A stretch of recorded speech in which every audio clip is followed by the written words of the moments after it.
पिछले एपिसोड में हमने देखा था कि हेवन वाले दोबारा से यहाँ पर आ चुके थे ताकि लीमुआन की सोल को ले जा सके, क्योंकि लीमुआन की सोल दोबारा से एक्टिवेट हो चुकी थी। पर वांग यहाँ पर अपनी पावर का इस्तेमाल करते हुए हेवन के साथ भिड़ जाता है। बहुत ही जबरदस्त और काफी कमाल का बैटल शुरू हो चुका था जो कि वांग का उस हेवन मैसेंजर के साथ चल रहा होता है। यहाँ पर वांग पूरी हिम्मत के साथ हेवन मैसेंजर से मुकाबला तो कर रहा था, लेकिन फिर भी यहाँ पर लीमुआन को वांग की तकलीफ देखी नहीं जाती, तो वो खुद का ही सेक्रीफाइस करने का डिसाइड करती है। वो खुद की ही सोल को हेवन मैसेंजर के हवाले कर रही थी ताकि वो वांग को छोड़ दे, जिस वजह से लीमुआन की सोल हेवन मैसेंजर के पास चली जाती है, लेकिन उसका कुछ हिस्सा वांग के पास रह गया था। वांग को समझ आ चुका था कि चाहे कितना भी वो कुछ क्यों ना कर ले, जो किस्मत में लिखा है उसको वो कभी नहीं बदल सकता, अब चाहे इसके लिए वो अपनी जान तक की क्यों ना गवा दे। जिसके बाद यहाँ से ये एपिसोड शुरू होता है। तो इस एपिसोड की शुरुआत में हमें उन्हीं लोगों के बारे में बताया जाता है जो कि 7 लीफ 5 लीफ मैन थे ना, जिनके साथ कुछ टाइम पहले वांग की भी फाइट हुई थी। तो उन लोगों का थोड़ा सा पास्ट हमें दिखाया जाता है, जहाँ पर हम उन लोगों के एंसेस्टर को देख पाते हैं। एंसेस्टर हमें नरेट करते हुए बता रहा होता है कि करीब 10,000 साल पहले जो सुजाकू सेट का सबसे पहला वाला सुजाकू लॉर्ड था ना, उसने अपनी पावर का इस्तेमाल करते हुए और टोटल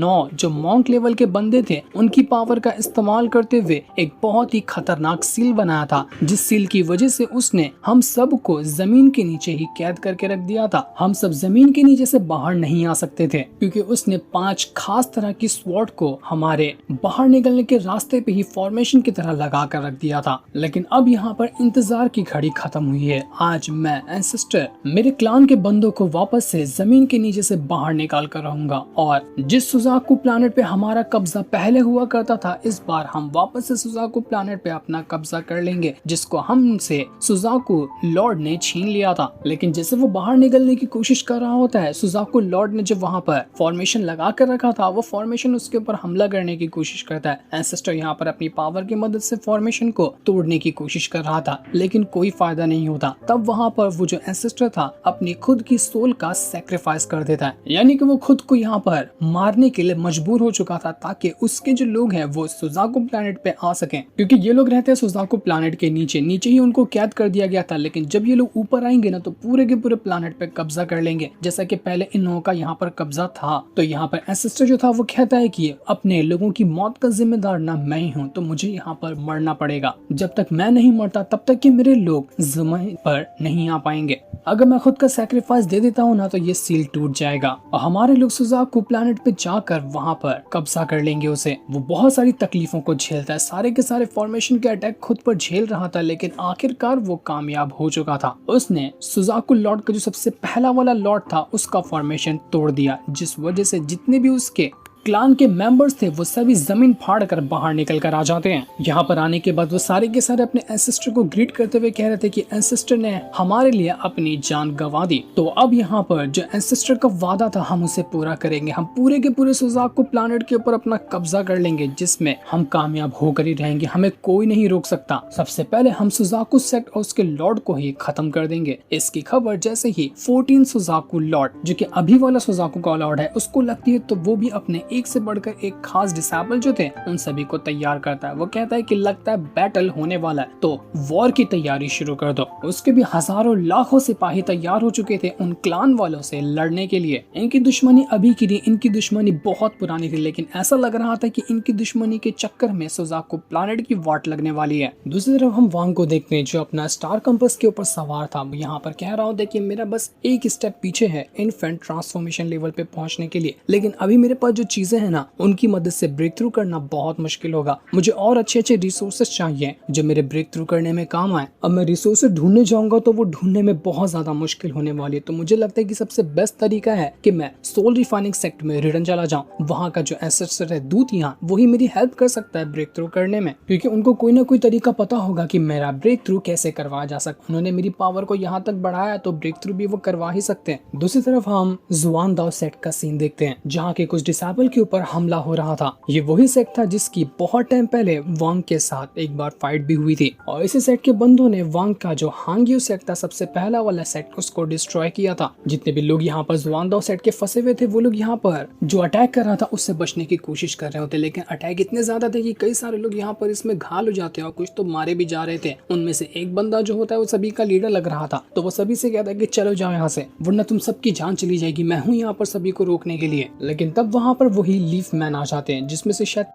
3 लोग आए हुए थे और उनमें से एक होता है 6 लीफ ओल्ड मैन। वो यहाँ पर आने के बाद उन डिसेबल से कहता है कि क्यों बच्चों, कहाँ भागने का इरादा है तुम लोगों का? तुम्हें खबर नहीं मिली क्या कि हमारा जो क्लान है वो पूरे के पूरे सुजाकू प्लेनेट पे कब्जा करने वाला है, तो कोई भी सेक्ट यहाँ पर बचेगा नहीं, तो फिर तुम्हारा भी नंबर उसी लाइन में आता है। वो सब लोग यहाँ पर अपनी पावर का इस्तेमाल करते हुए जितने भी जुआनदा सेक्ट के लोग मरे थे उनकी सोल को जगाना शुरू कर देते हैं, और उनकी सोल जब जागी थी तो वो उन्हीं क्लान मेंबर के कंट्रोल में होती है। यहाँ पर मरे हुए डिसेबल की सोल अपने ही सेट के दूसरे डिसेबल के ऊपर हमला शुरू कर देती है। बहुत ही भयंकर यहाँ पर उन सभी के बीच में बैटल शुरू हो गया था। डिसेबल तो अपने ही डिसेबल के हाथों यहाँ पर मारे जा रहे थे, किसी को समझ नहीं आता कि वो लोग करे तो करे क्या। वो क्लान मेंबर के ऊपर हमला करने की कोशिश करते हैं लेकिन फायदा तो नहीं होता। क्लान मेंबर अपनी पावर का इस्तेमाल करते हुए सभी को यहाँ पर मार मार कर उड़ा कर फेंके जा रहा था, जिसके बाद वो क्लान मेंबर एक बहुत ही भयंकर अटैक रेडी कर लेता है, जिस वजह से आसमान से आग के गोले गिरने लग गए थे, और ये गोले जैसे ही जमीन पे गिरेंगे जितने भी बंदे यहाँ मौजूद है उनका मरना तो निश्चिंत लग रहा था। जो देखकर जुआनदा सेक्ट के डिसेबल की हालत खराब हो जाती है कि अब हम करे तो करे क्या। और तभी वांग वहां पर आने के बाद उस अटैक को डिस्ट्रॉय कर देता है, जो देखकर सारे के सारे जो क्लान के मेंबर थे वो तुरंत ही वहां से भाग जाते हैं, क्योंकि थोड़ी देर पहले भी तो वांग ने उनके पूरे के पूरे क्लान की वाट लगाई थी, तो वो सब वांग को पहचानते थे, तो धुम बबाकर वो भाग गए वहां से। लेकिन वांग कहता है कि मैंने कहा क्या भागने के लिए, रुक जाओ वहीं पे। वो अपनी मॉस्किटो बीस्ट को बाहर निकालते हुए सभी के सभी क्लान मेंबर को मारे जा रहा था। जितने भी क्लान मेंबर थे उन सब की यहाँ पर वाट लग जाती है, और वो जो सोल यहाँ पर उनके कंट्रोल में थे वो सब खत्म हो जाते हैं। जुआनदा सेक्ट के जो लोग यहाँ पर खड़े थे उनमें से एक बंदा भी था जाओ नाम का। इसको वांग ने कुछ टाइम पहले थोड़ा पावर दिया था कि फ्यूचर में कभी तुम ब्रेक थ्रू करो ना तो इस चीज को याद रखना कि मैंने तुम्हारी हेल्प की है। तो वही बंदा यहाँ पर वांग को देखकर बहुत ज्यादा खुश हो चुका था कि सीनियर आप यहाँ पर आ गए, आपने तो अपना ब्रेक थ्रू भी किया और आपने हम सबकी जान बचाई। तो वांग भी कहता है कि तो बहुत अच्छी बात है कि तुमने अपना ब्रेक थ्रू किया, इसलिए तो मैंने तुम्हारी हेल्प की थी कि तुम अपना ब्रेक थ्रू कर पाओ। क्योंकि असल में देखा जाए तो ये जो जाओ है वो वांग के ही बहुत दूर का समझो कि एक रिश्तेदार हुआ, जब पहले दोनों एक ही गांव में रहा करते थे। तो यहाँ पर जो जाओ था वो यहाँ पर अपना ब्रेक थ्रू नहीं कर पा रहा था। ब्रेक थ्रू तो उसने किया था लेकिन उसकी जो नेट्स एंड सोल थी वो प्रॉपर तैयार नहीं हो रही थी। तो वांग यहाँ पर अपनी पावर की मदद से उसकी हेल्प करता है ताकि उसकी नेट्स एंड सोल अच्छे से तैयार हो जाए। जिस चीज से को देख कर वो जो जाओ था वो यहाँ पर वांग का थैंक यू कहता। वो कहता कि तुम्हें क्या हमारे बचपन के सीन याद है जब हम दोनों पहली बार आए थे सेट का एग्जाम देने के लिए? उस टाइम हमारा ये सुजाको प्लैनेट कितना खूबसूरत हुआ करता था, लेकिन अब देख रहे हो इसकी कैसी हालत हो गई है। तो वांग भी कहता है कि हाँ मैंने देखा यहाँ पर किस तरह का बैटल हो रहा है, बहुत ही भयंकर है। तो जाओ कहते हैं कि क्या तुम्हें नहीं पता क्या कि असल में यहाँ पर क्या चल रहा है, बहुत बुरा हो रहा है यहाँ पर। तो जाओ जो था वो यहाँ पर सारी बातें बताना शुरू करता है कि क्लान मेंबर और सुजाकू सेक्ट के बीच में बहुत भयंकर बैटल शुरू हो गया। इतना खतरनाक बैटल है कि दोनों एक दूसरे की जान लेने के ऊपर तैयार हैं। ये बैटल बहुत खतरनाक रूप ले चुका था, जिस वजह से लाखों लोगों की जान चली गई। इस वजह से यहाँ पर एक सीज फायर की गई, लेकिन सीज फायर के लिए इन क्लान मेंबर की शर्त ये है कि जितनी भी लेवल 3 की कंट्री होगी या उससे नीचे की कंट्री होगी ना, वो सब के सब चली जाएगी क्लान मेंबर के हाथों में,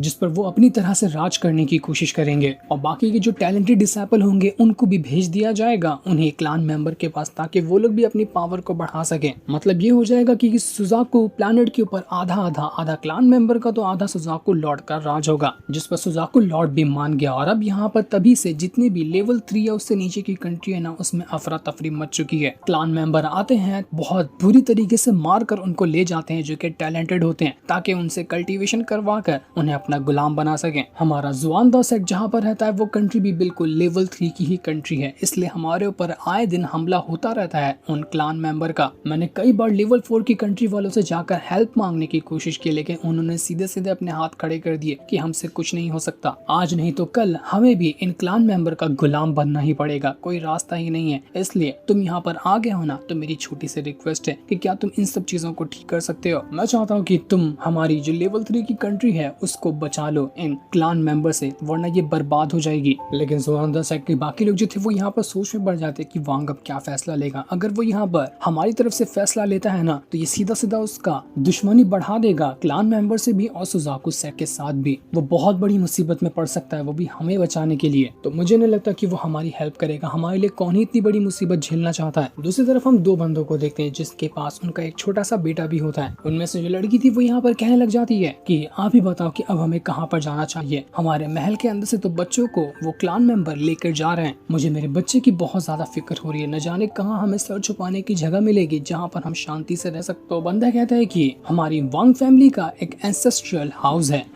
हमें वहां जाना चाहिए। वहां जाने के बाद हमें कोई रास्ता मिल सकता है क्योंकि हमारा एक एंसेस्टर भी यहाँ पर रहता है। बहुत टाइम पहले वो यहाँ पर आया था जिसने कुछ चीजें भी छोड़ कर रखा था उस एंसेस्टर हाउस के अंदर। तो अगर हम वहां पहुंच जाते हैं ना तो हो सकता है कि हमारी सेफ्टी के चांसेस बढ़ जाएंगे। ऐसा लग रहा था कि ये लोग जो है वो वांग की ही फैमिली के कोई रिलेटिव वगैरह होंगे जिनको वांग के बारे में पता चला हुआ कि कुछ टाइम पहले वो अपने घर पर आया था। एंसेस्ट्रल हाउस वही था जहाँ पर वांग पहले रहा करता था। तो ये लोग उसी ओर जा रहे थे ताकि उनको वहां पर जाकर कोई तो सहारा मिले, वरना ये क्लान मेंबर तो उनको भी मार देंगे। देखते ही देखते क्लान मेंबर जो थे वो और भी अलग अलग सेक्ट में जाकर, जो कि लेवल 3 के सेक्ट थे, उन पर हमला कर रहे होते हैं। जुआनदाओ सेक्ट पे भी आकर उन्होंने कई सारे डिसाइपल को मार दिया था। बाकी लोग कह रहे होते कि सभी को ऑर्डर मिला है हांग्यू माउंटेन पे जाने के लिए, वहां पर हम जाकर बच सकते हैं, वरना अगर यहाँ पर रहेंगे तो ये क्लान मेंबर हम सबको मार डालेंगे। अगर सेफ्टी चाहिए तो वहाँ पर जाना ही होगा। तो जुआनदाओ सेक्ट के जितने भी लोग थे वो सभी वहाँ से उसी हांग्यू माउंटेन की तरफ बढ़ना शुरू कर देते हैं। तो वहीं वो जो एक बंदा और बंदी थी जो अपने बच्चे के साथ जा रहे थे वो उसी वांग फैमिली के एंसेस्ट्रल हाउस के अंदर आ चुके थे, लेकिन उनका पीछा करते करते यहाँ पर वो क्लान मेंबर भी आ जाते। वो लोग कहते कि देखो ज्यादा तकलीफ अगर नहीं खानी है ना तो अपने आप को हमारे हवाले कर दो, वरना बहुत बुरी मौत मारेंगे, ऐसी मौत मारेंगे जिसके बारे में तुमने कभी सोचा भी नहीं होगा। वो बंदा कहता है कि देखो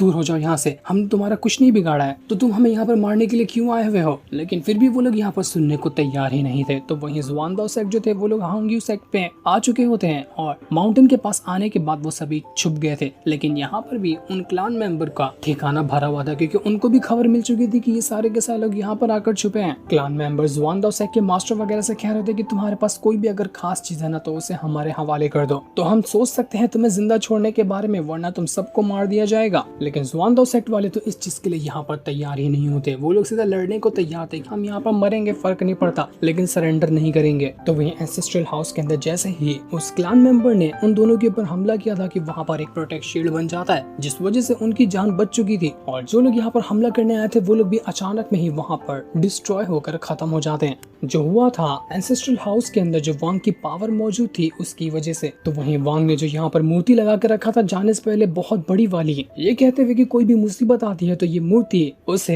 हैंडल कर लेगी। तो वो मूर्ति अपनी पावर को एक्टिवेट कर चुकी थी जिस वजह से वो क्लान के जितने भी मेंबर होते हैं उन सभी के ऊपर हमला शुरू हो जाता है। मूर्ति ने अपनी पावर का इस्तेमाल करते हुए क्लान के सारे मेंबर के ऊपर अटैक करना शुरू कर दिया था। जुआनदाओ सेक्ट वाले खुश हो जाते कि वांग ने तो हमारे लिए ये मूर्ति छोड़ कर गया था और देखो बिल्कुल सही टाइम पे ये मूर्ति हमारे काम आई है। मूर्ति के अंदर से काफी भयंकर पावर बाहर निकलते हुए जितने भी बंदे यहाँ पर आए थे उन सभी के ऊपर अटैक करना शुरू कर देती है। एक से बढ़कर एक खतरनाक ड्रैगन बाहर निकल रहे थे जो क्लान मेंबर को मार रहे होते हैं। क्लान मेंबर हैरान कैसे पॉसिबल है कि ये मूर्ति यहाँ पर अटैक कर रही है, लगता है कि ये बड़ा कमाल का मैजिकल वेपन है, न जाने इसको यहाँ पर कौन छोड़ कर गया था। जो भी छोड़ कर गया होगा ना वो बंदा भी कमाल का तो होगा, लेकिन मूर्ति में मुझे नहीं लगता कि उतनी ज्यादा पावर मौजूद है क्योंकि ऐसा लगता है कि इसका cultivation level transformation of God level के अर्ली स्टेज का होगा। जिसने भी इस मूर्ति को यहाँ पर लगाया है लेकिन उससे ज्यादा पावरफुल तो हम लोग ही हैं। तो चलो एक साथ मिलकर मूर्ति को डिस्ट्रॉय ही कर देते हैं। तो वो लोग अपनी पावर का इस्तेमाल करते हुए मूर्ति को ही डिस्ट्रॉय करने की प्लानिंग में लग चुके थे ताकि मूर्ति को ही खत्म किया जा सके। लेकिन मूर्ति तो इतनी आसानी से डिस्ट्रॉय नहीं होती, बहुत ही ज्यादा भयंकर पावर मूर्ति के अंदर से बाहर निकल रही होती जिस वजह से क्लान मेंबर के सारे अटैक खत्म होते जा रहे थे। वो लोग कहते हैं कि लगता है ना मूर्ति के अंदर एक कमाल का ट्रेजर है तो ये ट्रेजर मैं लेकर ही रहूंगा। उनमें से एक बंदा मूर्ति को छोटा करके अपने पास रख भी लेता है कि अब मैं इसको पोजेस करके अपनी तरह से इसकी पावर का इस्तेमाल करूंगा। जिसके बाद वो जुआनदाओ सेक्ट वालों से कहते हैं कि देखो ये मूर्ति भी अब तुम्हें बचाने नहीं वाली, तो फटाफट से हमारे सामने सरेंडर करना वरना तुम सब मरोगे। सरेंडर करते हो तो तुम्हारा अच्छे से ख्याल रखा जाएगा, तुम्हें हर रिसोर्सेज भी दिए जाएंगे और तुम्हारी कल्टीवेशन भी बढ़ाने में हेल्प की जाएगी, बस तुम्हें हमारे गुलाम की तरह रहना पड़ेगा। लेकिन वो लोग कहते हैं कि भाड़ में जाओ, हम कभी भी यहाँ पर सरेंडर नहीं करने वाले, हमारे खून में ही नहीं है सरेंडर होना। तो क्लान मेंबर कहते हैं कि फिर ठीक है तुम्हारी भी हमें कोई जरूरत नहीं है तो तुम मरोगे अब। इसके बाद वो सब क्लान मेंबर ने मिलकर सारे के सारे जुआनदाओ सेक्ट के लोगों के ऊपर हमला शुरू कर दिया था ताकि वो सभी मिलकर यहाँ पर सारे के सारे लोगों को मार सके। तब वहाँ पर आता है एक बहुत ज्यादा पावरफुल ड्रैगन जो आते साथ ही ऐसा आग फेंक कर मारता है कि क्लान के जितने भी मेंबर थे उन सभी की वाट लगने लग जाती है। ये ड्रैगन अकेला नहीं आया था क्योंकि उसके ऊपर खड़ा था वांग जो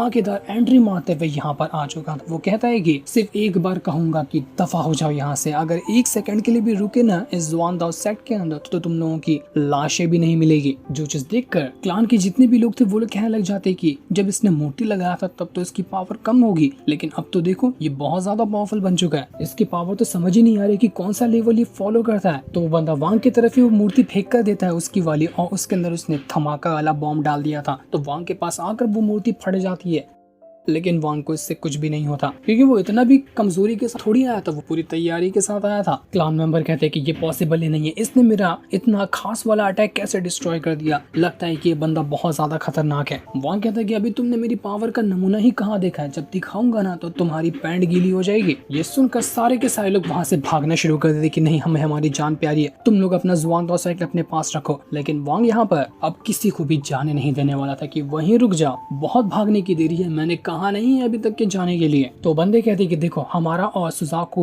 सेट का एक सीज फायर हो चुका है, इस कॉन्ट्रैक्ट को तुम यहाँ पर तोड़ना चाहते हो क्या कि हमारे खिलाफ आकर ऐसा किया तो हमारा क्लान और सुजाको सेट दोनों तुम्हारे पीछे पड़ जाएगा। लेकिन तब वांग वो जो सोल फ्लैग था दूतियान ने वांग को दिया था उसका इस्तेमाल करते हुए कहता है कि दफा हो जा, मुझे यहाँ पर तू धमकी देगा काट कर फेंक दूंगा। जो देखकर वो सारे लोग एकदम ज्यादा दंग रह चुके थे। वो अपनी पावर का इस्तेमाल करते हुए वांग के ऊपर अटैक करने की कोशिश करते हैं लेकिन कोई फायदा नहीं होता। वांग उसका फ्लैग दोनों की पावर जब यहाँ पर मिलती है तो कोई सी का भी अटैक वहाँ पर असर ही नहीं कर रहा था। वो लोग कहते कि अब यहाँ पर हम इस बंदे को कैसे रोके। वो लोग यहाँ पर एक से बढ़कर एक खतरनाक अटैक कर रहे थे लेकिन फायदा नहीं होता, तो वो लोग यहाँ पर भागने की कोशिश करते हैं। लेकिन वांग यहाँ पर सभी को फॉर्मेशन के अंदर कैद कर लेता है कि अब भाग कर दिखाओ कहाँ तक भागोगे। कोई भी यहाँ से अब भाग ही नहीं पा रहा था। वांग अपने लाइफ और डेथ के आर्टिस्टिक कंसेप्शन के अंदर सबको फंसा देता है। उन क्लान का सिर्फ एक ही जो सबसे पावरफुल बंदा था वही यहाँ पर रुका हुआ था, बाकी सबके सब तो पहले ही मर चुके थे। वो कहता है कि अगर मैं भी यहाँ पर मर गया ना तो तू यहाँ पर बचेगा नहीं, मेरे इतने सारे साथी हैं कि वो तुझे यहाँ पर कब्र से भी ढूंढ कर दोबारा से मार देंगे। जो सुनकर वांग के गुस्से का ठिकाना नहीं था तो वो फाइनली अपनी पावर को इतना ज्यादा बढ़ा देता है कि वो बंदा भी यहाँ पर अपना दम तोड़ चुका था, उसकी भी जान यहाँ पर चली जाती है, जिस वजह से जुआनदाओ सेट जो था वो यहाँ पर बच जाता है। वो बिल्कुल सही सलामत था। वांग ने यहाँ पर आकर सबकी जान बचा ली। तो सभी लोग यहाँ पर वांग को ग्रीट करते हुए उसका थैंक यू कह रहे होते हैं कि आपने यहाँ पर हमारी आकर जान बचाई है, ये एहसान हम आपका कभी नहीं भूलेंगे। हम आपको एंसेस्टर कहना चाहते हैं क्योंकि आप पहले भी यहाँ पर आए थे अपना ब्रेक थ्रू करवाने के लिए, तभी भी आपकी मदद से हम सब ने अपना ब्रेक थ्रू किया था और आज दोबारा से आपने हमारी हेल्प की। आप हमारे लिए बिल्कुल एक एंसेस्टर की तरह है, तो ये नाम आप एक्सेप्ट कीजिए। उम्मीद है कि आप और टाइम तक के यहाँ पर रुकेंगे और हमारे जुआनदाओ सेट को इसी तरह से प्रोटेक्ट करने की कोशिश करेंगे। लेकिन फिर भी वांग यहाँ पर ज्यादा टाइम तक के नहीं रुक सकता था, तो वहाँ पर अब वापस से एक और मूर्ति लगा देता है। पिछली बार उसने मूर्ति लगाया था तो ट्रांसफॉर्मेशन ऑफ गॉड लेवल के अर्ली स्टेज वाली थी, लेकिन इस बार वाली जो मूर्ति है वो ट्रांसफॉर्मेशन ऑफ गॉड लेवल के लेट स्टेज की है, जो कि पहले से भी अच्छी तरह से काम करेगी और दुश्मनों को और अच्छी तरह से ये सबक सिखा पाएगी। वांग यहाँ पर जितने भी जुआनदाओ सेट के बंदे थे उन सबका ब्रेक थ्रू करवाने की भी कोशिश करता है ताकि ये लोग पावर हो जाएंगे तो ये खुद को प्रोटेक्ट कर पाएंगे। वांग सभी को इंस्ट्रक्शन दे रहा था और अपनी पावर की मदद से सभी का ब्रेक थ्रू करवा रहा था ताकि सारे के सारे लोगों का यहाँ पर थ्रू हो जाए। सभी लोगों की धीरे धीरे करते हुए पावर बढ़ने लग गई थी और जो लोग भी जिस लेवल पे थे सभी का एक एक कम से कम लेवल तो बढ़ता ही जाता है, जिस वजह से सारे के सारे लोग खुश हो चुके थे कि वांग ने यहाँ पर आकर हमारी मदद की, हमारी जान बचाई, हमारा ब्रेक थ्रू भी करवाया। वो बहुत अच्छे इंसान है। वांग अपनी एक से बढ़कर एक पावर का इस्तेमाल करता और यहाँ पर जितना भी पूरा जुआनदाओ सेट था चारों तरफ एक खतरनाक प्रोटेक्शन बैरियर क्रिएट कर देता कि अब यहाँ पर कोई भी यहाँ बंदा क्यों ना आ जाए, इस बैरियर को तोड़ ही नहीं सकता। कम से कम उसको इन्फेंट ट्रांसफॉर्मेशन लेवल पे होना पड़ेगा या उससे आगे होना पड़ेगा, तभी वो यहाँ पर आकर एंट्री मार सकता है, वरना उससे कम लेवल का बंदा यहाँ पर आ ही नहीं पाएगा। तो तुम लोग खुद को बहुत अच्छी तरह से प्रोटेक्ट कर सकते हो, तुम्हें अब कोई आगे खतरा नहीं है, इसलिए आगे जो भी होगा अब उसको हैंडल करने की तुम्हारी जिम्मेदारी है। मैंने अपनी तरफ से जो हो सकता था वो सब तुम लोगों के लिए कर दिया है। इतना कहने के बाद वांग वहाँ से अपना आगे के सफर के लिए जा चुका था और वहाँ से सबसे पहले वांग अपने एंसेस्ट्रल हाउस के अंदर आता है जहाँ पर जितने भी वांग की फैमिली के लोग मरे हैं ना उन सभी का एक स्टोन रखा जाता है और उसके ऊपर उनके नाम लिखे होते हैं। सभी लोग यहाँ पर आकर उनके लिए प्रार्थना किया करते। तो वांग भी यहाँ पर अपनी फैमिली के लिए प्रार्थना करने आया हुआ था। जैसे वहाँ से वांग जा रहा होता है जाओ से कहते कि क्या तुमने फैसला कर लिया है यहाँ से जाने का? मुझे पता है कि तुम्हारा आगे का सफर बहुत खतरनाक होगा और तुम यहाँ पर नहीं रुक सकते, लेकिन टेंशन मत लेना, तुमने जो भी हमारे लिए किया है ना अब आगे से मेरी जिम्मेदारी है कि मैं अपने जुआनदाओ सेट को प्रोटेक्ट करूँ। मैं किसी को कुछ भी होने नहीं दूंगा, देख लेना मैं सबकी मुसीबत के सामने खड़ा होकर उनको बचाने की कोशिश करूंगा जिस तरह से तुमने यहाँ पर इन लोगों को बचाया। तो ये सुनकर वांग भी खुश हो जाता है कि बहुत अच्छा, मुझे तुमसे यही उम्मीद थी कि तुम यहाँ के लोगों को अच्छे से प्रोटेक्ट करोगे, क्योंकि मुझे भी बहुत सारे काम करने हैं जिनको करने के लिए मैं चाह रहा हूँ। मेरा सफर अभी बहुत बड़ा है, मेरी शुभकामनाएं तुम्हारे साथ हैं। जिसके बाद वांग वहाँ से चला जाता। पक्का यहाँ से सोल रिफाइनिंग सेक्ट ही जा रहा होगा ताकि दूतियान की हेल्प लेकर अपना infant transformation level breakthrough कर सके, क्योंकि उसके बाद उसको सुतुनान को भी तो जगाना है। तो इसी के लिए वांग यहाँ से जा चुका था। वो एक ट्रांसफॉर्मेशन एरे के पास आता है और उसको एक्टिवेट करने लग जाता है, जो यहाँ पर शायद खुलेगा सीधा का सीधा सोल रिफाइनिंग सेट के अंदर। जिसके बाद वांग जो था उसी ट्रांसफॉर्मेशन एरे की मदद से उस सोल रिफाइनिंग सेट के गेट के पास आ चुका था। जैसे वो वहाँ पर आया था, वहाँ का जो एंसेस्टर दूतियान है वो वांग से कहता है कि मेरे पुराने दोस्त, तुम फाइनली यहाँ पर रिटर्न आ गए। उम्मीद है कि जो काम के लिए तुम यहाँ से गए थे वो काम तुम्हारा पूरा हो गया होगा, इसलिए तुम्हारा वेलकम बैक है। आ जाओ जल्दी से अंदर, मैं तुम्हारा ही इंतजार कर रहा था। जिसके बाद वो जो दूतियान होता है वो एक खास पोर्टल बनाता है वांग को सीधा सीधा अपने पास बुलाने के लिए, जहाँ पर वो खुद रहा करता है। तो इसलिए वांग जो था पोर्टल की मदद से सीधा दूतियान के पास जाने के लिए निकल चुका था। जो सीन दिखाते ही ये वाला एपिसोड यहीं पर एंड